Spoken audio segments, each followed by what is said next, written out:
तो आप सभी का स्वागत है हमारे YouTube channel study with Satyendra Singh. दोस्तों, आज हम क्लास 12 की फिजिक्स चैप्टर फर्स्ट जो कि है विद्युत आवेश तथा क्षेत्र में उसके आंकिक प्रश्नों को हल करेंगे। इससे पहले हमने इस लेसन की जितनी भी थ्योरी और डेरिवेशंस थी उनको हमने कंप्लीट कर लिया। अगर आप लोगों ने नहीं देखा है तो प्लीज़ जाके प्लेलिस्ट में देख सकते हैं।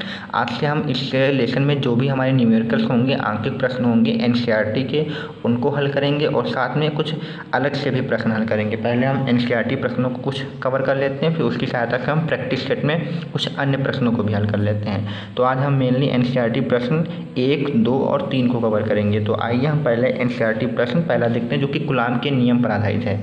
तो आज के वीडियो में मेनली हम कूलाम के नियम पर आधारित प्रश्न करेंगे। तो देखते हैं हम अपना पहला प्रश्न क्या है। तो यहाँ पे लिखा, आप सभी को पहले पता होना चाहिए, हमने कूलाम का नियम का फॉर्मूला बता रखा है। तो उससे पहले आपको हम फॉर्मूला बता देते हैं क्या होता है। F बराबर हमारा जो फॉर्मूला होगा वो क्या होगा, 1/4πε0 Q1 Q2 बटे R²। इसमें दो आवेश होते थे तो आपको याद रखना है न्यूटन। ये होता था कूलाम का नियम। यहाँ पे हम आपको फिर से एक बार बता दे रहे हैं, यहाँ पर ये जो F है वो बल है, ये नियतांक होता है। इसकी वैल्यू भी आप सभी को याद रखना है। इसकी डायरेक्ट वैल्यू क्या होती है, 9 × 10⁹ ठीक है, इसको याद रखना है। इसका मात्रक हमने बताया था न्यूटन मीटर स्क्वायर प्रति कूलाम स्क्वायर। तो 1/4πε0 की वैल्यू जो रखना होगा हमें ये रखना होगा। Q1 Q2 हमारे आवेश होंगे दोनों गोलों के बीच की, यानी दो गोले होंगे, एक पर आवेश Q1 होगा, दूसरे पर Q2 होगा, और ये दोनों गोलों के बीच की जो दूरी होगी वो R होगी। तो ठीक है, आप सभी को याद रखना है। तो यहाँ पे लिखा हुआ है क्वेश्चन में, पहले क्वेश्चन में देखते हैं। NCERT प्रश्न 1 है, लिखा हुआ है वायु में एक दूसरे से 30 सेंटीमीटर की दूरी पर रखे दो छोटे आवेशित गोले। तो हम मान लेते हैं वायु में दो छोटे गोले रखे हुए हैं जो कि एक दूसरे से कितनी दूरी पर रखे हुए हैं, 30 सेंटीमीटर की। तो मान लेते हैं एक गोला ये है, एक गोला ये, इन दोनों की जो बीच की दूरी है वो कितनी है, 30 सेंटीमीटर है। और फिर आगे लिखा है दोनों गोलों पर क्रमशः 2 × 10⁻⁷। इस गोले पर मान लेते हैं 2 × 10⁻⁷ कूलाम, इसी का मतलब यहाँ पे कूलाम है। फिर लिखा हुआ है 3 × 10⁻⁷, तो ये जो आवेश होगा इस पर होगा 3 × 10⁻⁷ कूलाम आवेश है। यानी पहले गोले पर 2 × 10⁻⁷ कूलाम आवेश, दूसरे गोले पर 3 × 10⁻⁷ कूलाम का आवेश है तथा उनके बीच की दूरी क्या है, 30। तो यहाँ आप लोग तो पूछा गया उनके बीच की कितना बल होगा। बल यानी हमें क्या निकालना है, F निकालना है। तो आप लोग समझ सकते हैं पहले गोले पर जो आवेश है वो किसकी वैल्यू होगी, वो हो जाएगी हमारी Q1 की। दूसरे गोले पर जो आवेश है वो किसकी वैल्यू हो जाएगी हमारी, वो हो जाएगी हमारी Q2 की। जो उनके बीच की दूरी है वो हमारी R हो जाएगी। आप सभी को एक बात याद रखना है, जो दूरी हमारी सेंटीमीटर में दी है उसे हमें मीटर में रखना होता है। तो अगर आपको मीटर में बदलना है तो क्या करना है, 100 से चाहे आप भाग कर दीजिए या फिर 10⁻⁻² से मल्टीप्लाई कर दीजिए। सेंटीमीटर को मीटर में बदलने के लिए 100 से आप डिवाइड कर सकते हैं 100 से, या फिर 10⁻⁻² से गुणा भी कर सकते हैं, तो वो मीटर में हो जाएगा। तो ये हमने 10⁻⁻² से गुणा करके इसको मीटर में बदल लिया है। तो अब हमें Q1 पता है, दूसरा आवेश Q2 पता है तथा उनके बीच की दूरी R भी पता है। तो Q1 Q2 R और ये दो नियतांक है, इसकी वैल्यू रख के हम आसानी से बल निकाल सकते हैं। तो आइए हम इस फॉर्मूले में बल निकालते हैं। तो F बराबर यहाँ देखिए 1/4πε0, इसकी वैल्यू रखेंगे हम 9 × 10⁹ रखेंगे। फिर हमारा Q1 है, Q1 की वैल्यू देख लीजिए, यहाँ पे लिखा हुआ है 2 × 10⁻⁷ है। Q2 की वैल्यू यहाँ पे देख सकते हैं 3 × 10⁻⁷ है, उसको रखेंगे। और फिर यहाँ पे लिखा हुआ है R² का मतलब है हमें R को 2 बार मल्टीप्लाई कराना है। तो यहाँ पे ऐसे समझेंगे, R का मतलब हमें R का मान कितनी बार मल्टीप्लाई कराना है, 2 बार। तो हम जो R की वैल्यू इसको हम 2 बार लिख लेंगे, 30 × 10⁻²। दूसरी बार भी हम R की वैल्यू 30 × 10⁻² लिखेंगे। स्क्वायर हम नहीं करेंगे, इसको हम 2 बार लिख लेंगे, जितनी बार होगा उतनी बार लिख लेंगे। अब यहाँ पर देख सकते हैं अगर हम 3 को यहाँ पर ऊपर से काटें, 3 × 1 = 3 हो जाएगा, 3 × 30, ये 10 से कट जाएगा। यहाँ पे काट के देखते हैं, 3 × 3 = 9 हो जाएगा, ये भी 3 × कितना हो जाएगा, 10 हो जाएगा। और बाकी चीज़ें हम नहीं काट रहे हैं ताकि हमारे लिए आसान पड़े। अब ऊपर देखते हैं गिनती में क्या बचा हुआ है, 3 बचा हुआ है, 2 बचा हुआ है और कुछ नहीं। तो ये हो जाएगा 3 दूनी 6 हो जाएगा। अब पावर जोड़ घटा लेते हैं, जो प्लस की होती हैं वो ऐड होती हैं, माइनस की होती हैं वो घट जाती हैं। तो यहाँ पे देखिए ऊपर माइनस की पावर कितनी है, 7 है, तो वो हो जाएंगी 14। पहले हम लिख लेते हैं प्लस वाली पावर कितनी है, 9 है, और ये माइनस की 7 जुड़ के हो जाएंगी -14। नीचे देखते हैं यहाँ पे देखते हैं, यहाँ पे एक 10 बचा हुआ है, यहाँ पे एक 10 बचा हुआ है, तो 10 और 10 ये गुणा होकर 10 का 10 का 10 से गुणा करेंगे तो कितना आएगा, 100 आएगा। अगर हम 100 को अगर हम पावर में लिखें तो क्या लिखेंगे, 10 की पावर कितनी लिखेंगे, 2। तो ये देखा जाए तो ये 10 की पावर 2 बन जाएगा। यहाँ पे क्या है, 10 की पावर -2 और ये -2 तो कितनी हो जाएंगी, -4 हो जाएंगी। ठीक है, अब यहाँ पे देखिए घाते माइनस प्लस वाली घटती हैं, तो यहाँ पे -14 है, यहाँ पे +9 है, तो ये घट के बचेंगी -5 बचेंगी ऊपर। यहाँ पे नीचे देखिए, यहाँ पे -4 है, यहाँ पे +2 है, तो ये भी घट जाएंगी, तो ये बचेंगी -2 बचेंगी। ठीक है, अब क्या होगा, अगर पावर कोई माइनस की नीचे है तो ये अगर ऊपर जाएगी तो वो प्लस की हो जाएगी, उसका चिन्ह बदल जाता है। तो यहाँ पे ये ऊपर जाएगी तो ये प्लस की हो जाएगी। ठीक है, तो अब यहाँ पे फिर माइनस की पावर है, यहाँ पे प्लस की है, मल्टीप्लाई में फिर ये घट जाएंगी, तो यहाँ पे बचेंगी 6 × 10 की घात -3। तो ये हमारा आ जाएगा इन दोनों गोलों के बीच का बल। ठीक है, आई होप आप सभी को ये क्वेश्चन समझ में आया होगा। आप चाहें तो इसको एक बार फिर से देख सकते हैं। ठीक है, तो ये था हमारा एनसीईआरटी प्रश्न नंबर 1। अब आइए हम समझते हैं एनसीईआरटी प्रश्न नंबर 2। देखिए यहाँ पे पढ़ के देखिए, क्वेश्चन में लिखा हुआ है 0.5 माइक्रोकूलाम के किसी छोटे गोले, यानी हमारे पास एक छोटा सा गोला है जिस पर हमारा जो आवेश है वो 0.4 माइक्रोकूलाम है। गोले पर किसी अन्य छोटे आवेशित गोले, हम मान लेते हैं दूसरा आवेशित गोला ये है, गोले के कारण वायु में 0.2 न्यूटन का बल, यानी इनके बीच जो बल दिया हुआ है वो F बराबर कितना दिया हुआ है, 0.2 न्यूटन का बल दिया हुआ है। तथा आगे बोला गया यदि दूसरे गोले पर आवेश कितना हो, 0.8, यानी दूसरे गोले पर भी आवेश दिया गया है 0.8 माइक्रोकूलाम। ठीक है, तो अब देखिए यहाँ पे पहले गोले पर जो आवेश दिया गया है वो किसकी वैल्यू हो जाएगी, यहाँ पे हम नोट कर लेते हैं, यहाँ पे Q1 की वैल्यू हो जाएगी, क्योंकि पहले गोले पर यहाँ पे लिखा हुआ है 0.4 माइक्रो। अभी कभी माइक्रो दिया हो तो माइक्रो को हटाने के लिए क्या करेंगे, यहाँ पे 10 की पावर -6 लगा देंगे, तो ये माइक्रो हट जाएगा, यहाँ पे क्या रहेगा, कूलाम। यहाँ पे दूसरी वैल्यू क्या करेंगे, Q2 बराबर अगर निकालेंगे तो यहाँ पे देखिए दूसरा गोला दिया हुआ है 0.8 माइक्रोकूलाम, तो ये Q2 की वैल्यू हो जाएगी, माइक्रो लगा हुआ है तो माइक्रो हटाने के लिए यहाँ पे 10 की घात -6 कूलाम हो जाएगा, और बल दिया हुआ है।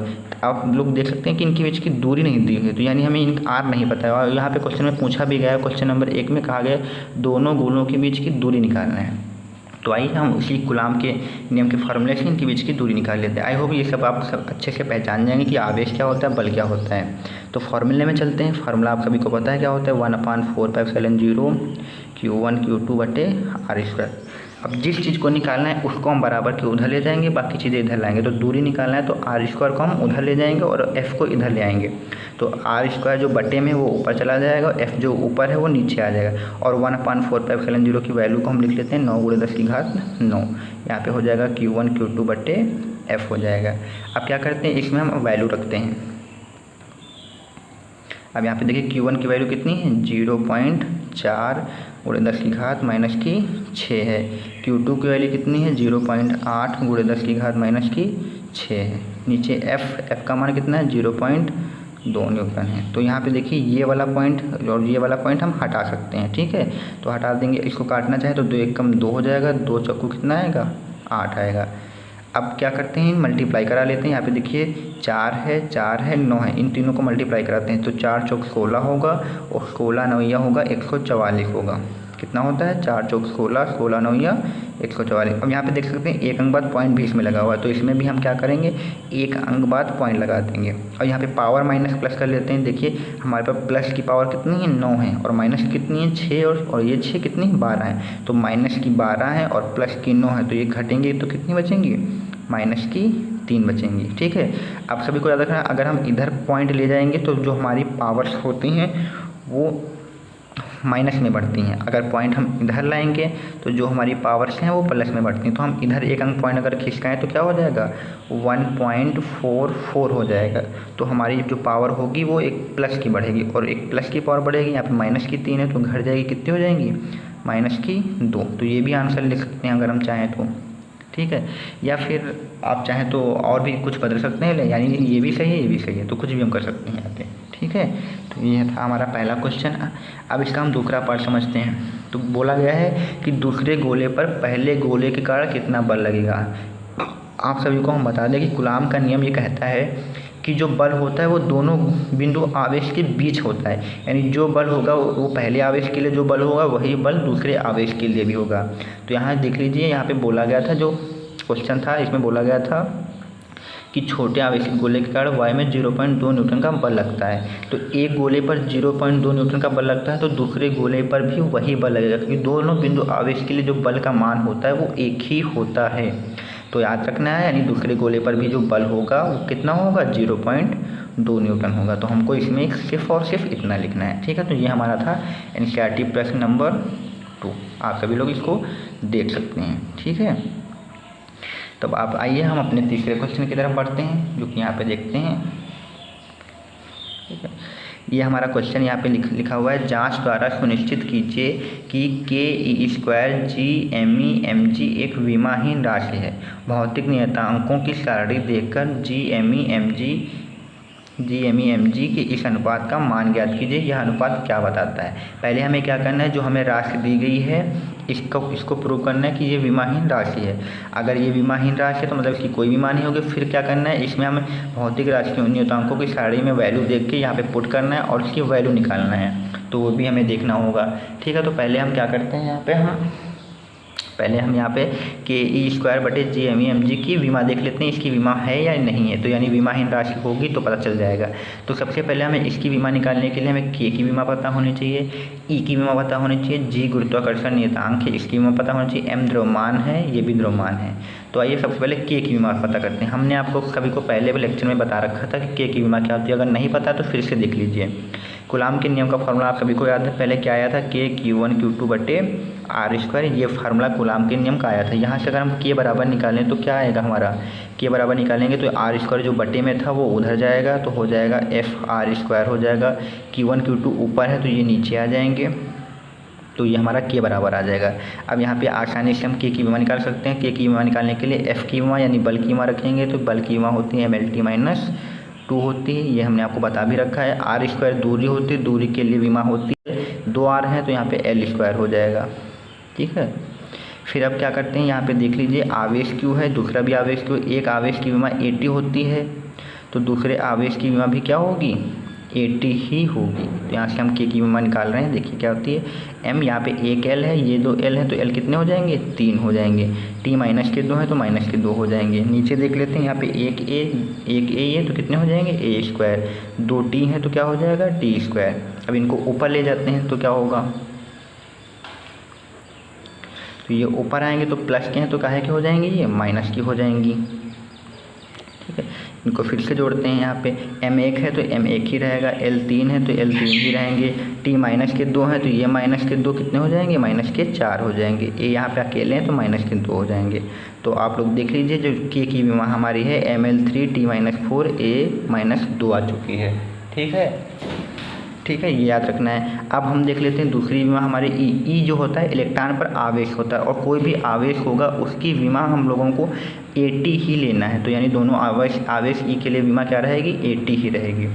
फिर यहाँ पे एम ई जो है वो द्रव्यमान है, पृथ्वी का द्रव्यमान है, ये जी गुरुत्वाकर्षण का द्रव्यमान है, तो ये तो दोनों का द्रव्यमान है, तो इसके लिए भी विमा क्या रहेगी, एम ही रहेगी। तो एम ई बराबर एम जी बराबर इन दोनों की विमा क्या रहेगी, एम रहेगी। अब हमें सिर्फ जी की विमा पता करनी है, तो जी की विमा भी हम आप लोग देख लीजिए।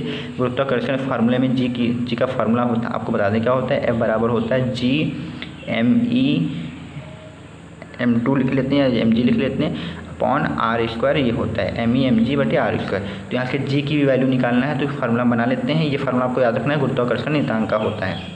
तो ये r² बटे वाला उधर चला जाएगा बल के साथ में, तो हो जाएगा f × r²। me mg गुणे में है तो ये बल के नीचे आएंगे तो कहाँ आ जाएंगे, ये बटे में आ जाएंगे। उधर क्या बचेगा, खाली जी, तो ये जी बराबर आ जाएगा, ठीक है। तो यहाँ पे अगर हम इसकी विमा निकालें तो क्या रखेंगे, f बल की विमा mlt-2 रखेंगे। r दूरी होती है, दूरी के लिए l ही होगा, और इन दोनों का हमने आपको बता रखा है दोनों द्रव्यमान है, तो इसकी विमा भी m होगी, उसकी विमा भी क्या होगी, m होगी। तो आप लोग समझ सकते हैं एक m यहाँ से हट सकता है तो हटा देंगे उसको हम। अब एक m नीचे बचा हुआ है एक, तो ये ऊपर जाएगा तो काहे का हो जाएगा, ये m हो जाएगा माइनस का, ठीक है। अब l देख लेते हैं, यहाँ पे 1 है, यहाँ पे 2 है, तो कितने हो जाएंगे, 3 हो जाएंगे। t कितने हैं, -2 है, तो ये -2 हो जाएंगे, ठीक है। तो जो g की विमा आएगी m-1 l3 t-2, तो सभी की विमा आ चुकी हैं। अब आइए हम उसकी जो राशि दी है उसकी विमा निकालते हैं। यहाँ पे लिखा हुआ k की विमा, तो सबसे पहले हम यहाँ पे k की विमा रखते हैं, जो कि हमारी है ml3 t-4 4a-2, ये हमने रखा के की विमा, देख सकते हैं आपने के की विमा रखी। फिर यहाँ पे आवेश की विमा 80 है, दो इलेक्ट्रॉन है तो दो आवेश की क्या हो जाएगी, स्क्वायर हो जाएगा, तो यहाँ पे ए स्क्वायर हो जाएगा और क्या हो जाएगा, टी स्क्वायर हो जाएगा। ठीक है, यहाँ पे एक ई के लिए 80, दो ई के लिए ए स्क्वायर टी स्क्वायर हो जाएगा। फिर नीचे जी की विमा आप लोग देख लीजिए, जी की विमा हमने निकाली हुई है, क्या निकाली हुई है, m-1l3t-2, तो यहाँ पे रखेंगे m-1, फिर से देख लेते हैं,